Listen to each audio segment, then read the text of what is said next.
And welcome back to JKLIVE Live here at Citizen Television, talking about Code of Conduct for Churches in Kenya.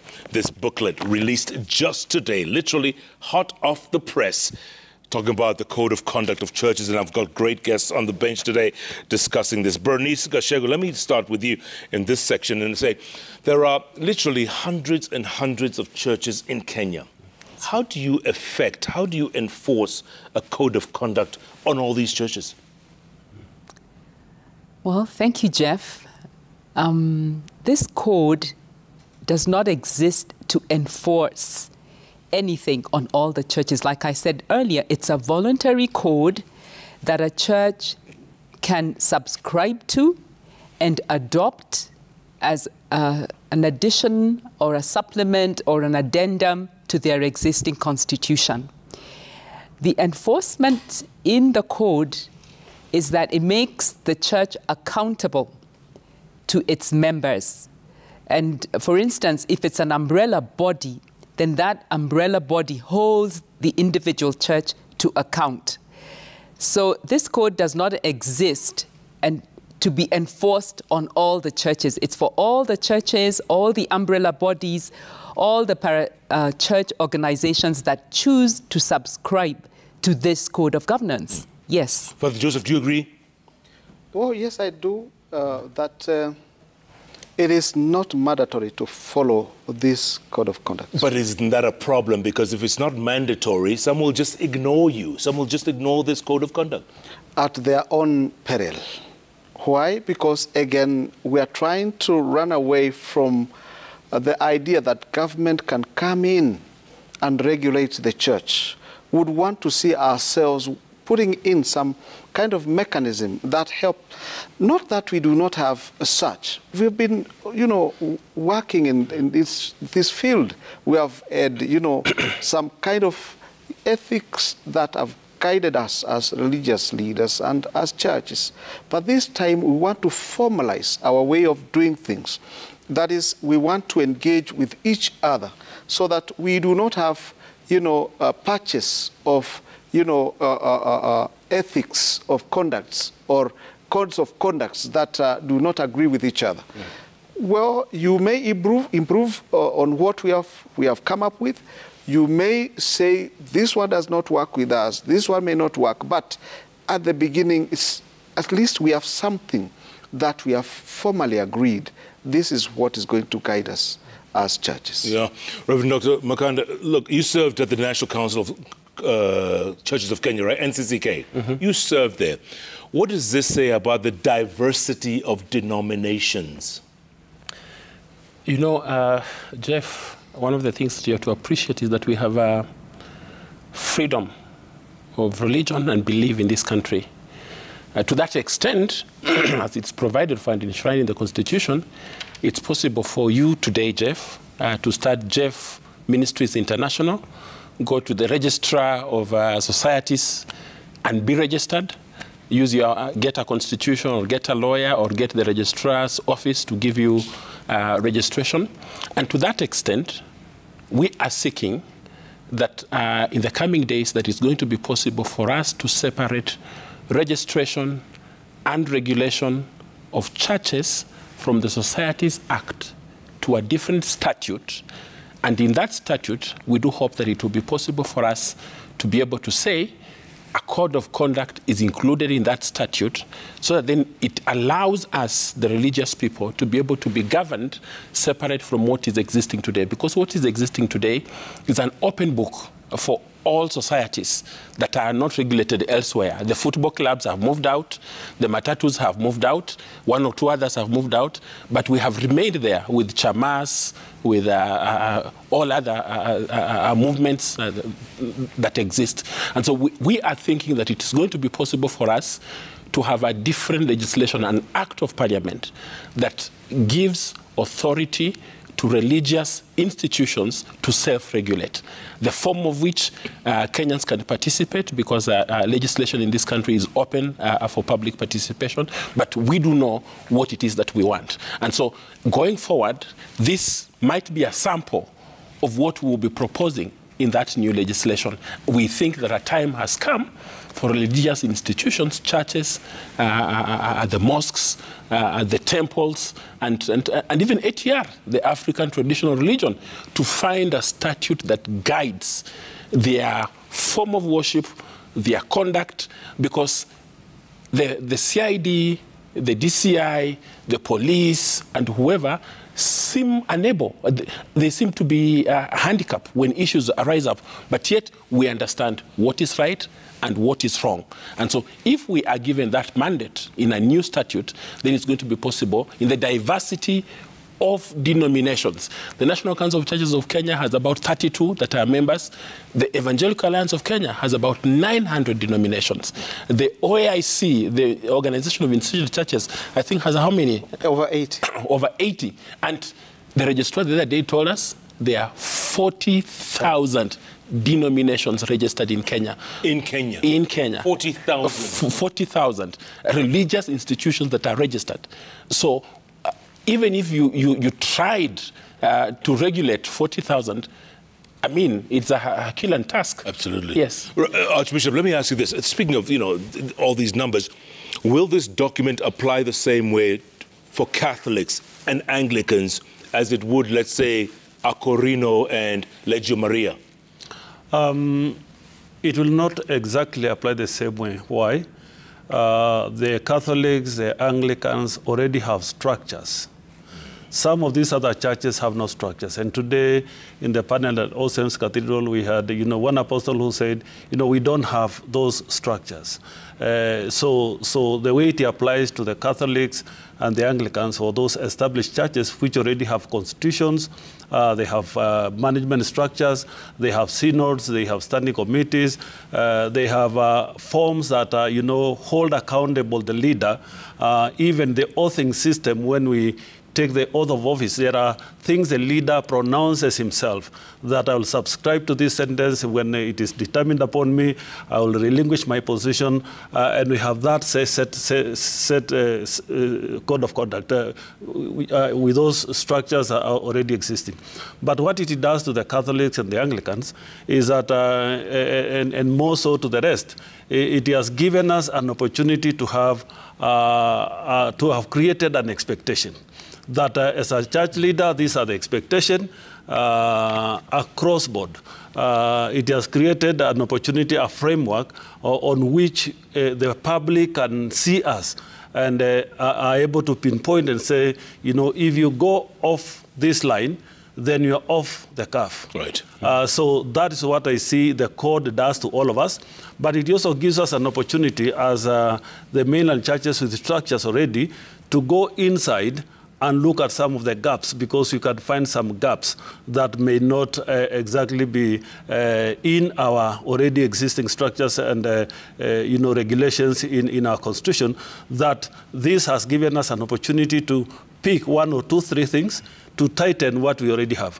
So to some, it will apply, at certain levels, but to some, it is a basic document for them because it don't have anything to subscribe to look at that can say, this is how you manage resources, this is how you manage people, this is how you make decisions. You're not going to be a unilateral, decision maker as a leader of that denomination. You must have a board of directors. They must meet these criteria, and so that when you go overboard, then people begin to check. So we are creating a kind of a check and balance, a checklist, so that when a denomination is registered and it registers itself into an umbrella body, we will have like this document, like a checklist. Have you complied with this? Do you have this? Have you thought about it? Have you put as a measure in your own denomination so that you have something to measure yourself against? So this is for self-measurement, and what I will do to the Anglican Church is to take it,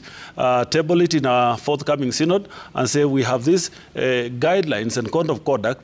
Can we check areas in which we want to use this document to improve on our existing documents, so that we are able to say, I have a checklist, then I can say, yes, this, I have complied, this I've if I don't, then I say, what must I do? If I own capacity, then I invite others, because we are also saying we need collegiality of the heads of churches, so that even if, Father Mutia here has been identified not to be doing the right thing, and his own denomination cannot rise up and say to him no, but we, the rest of religious leaders in that spectrum, can be able to hold him accountable in that collegiality and say, look, we have a document, you are going overboard. Okay, can you check yourself against this? That brings me to my very good point.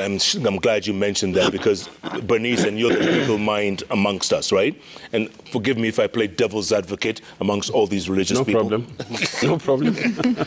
But Paul Mackenzie, if he's released today, what's to stop him from going back to Shakahola, to his sect, to his so-called people? What's to stop him?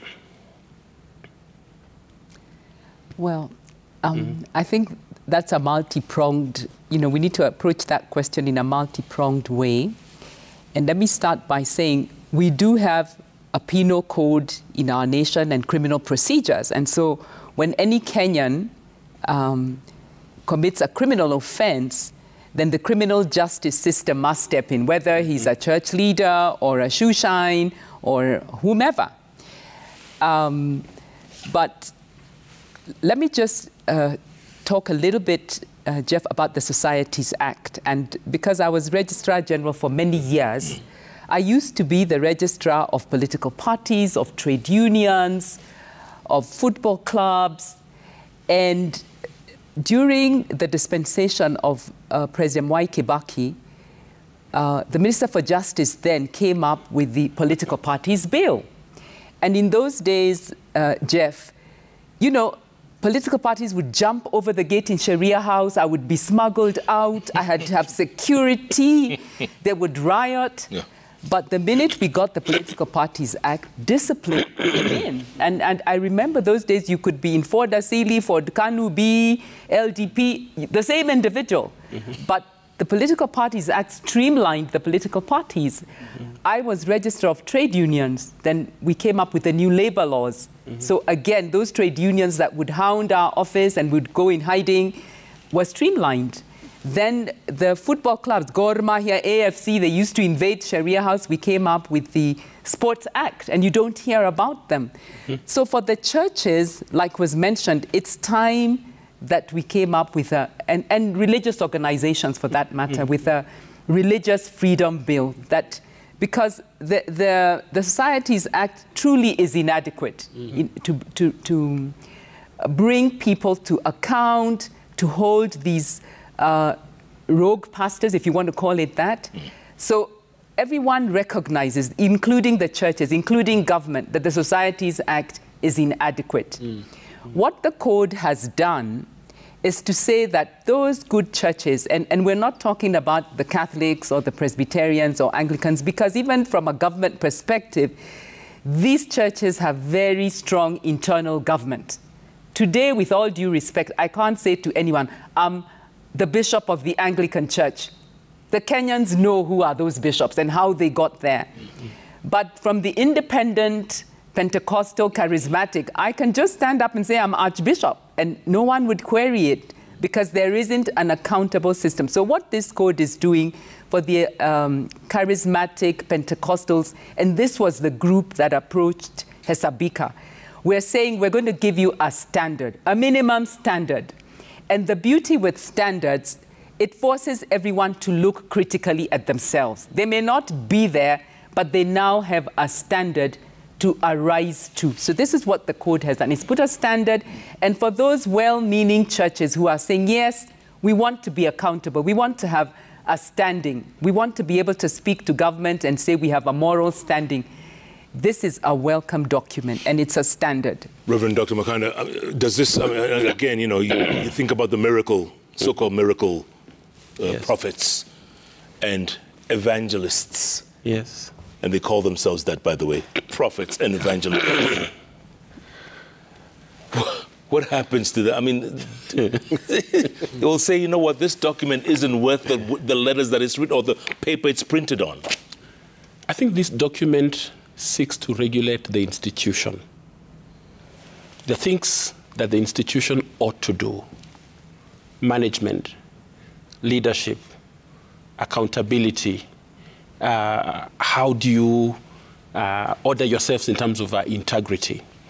But this document may not regulate the spirit, how people worship, what time they pray, when they pray, how they pray, who they call themselves in terms of their titles.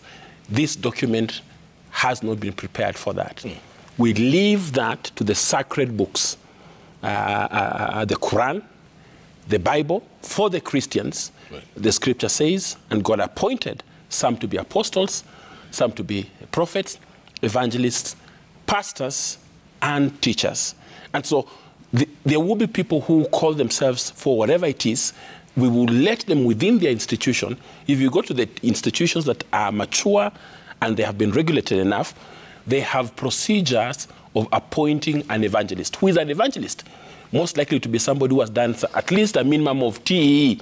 TEE means theological education by extension, and has been prayed for and consecrated by the bishop for them to become evangelists. But for some institutions, like the one that Archbishop was mentioning, somebody will wake up in the morning and say, God has told me I am an evangelist.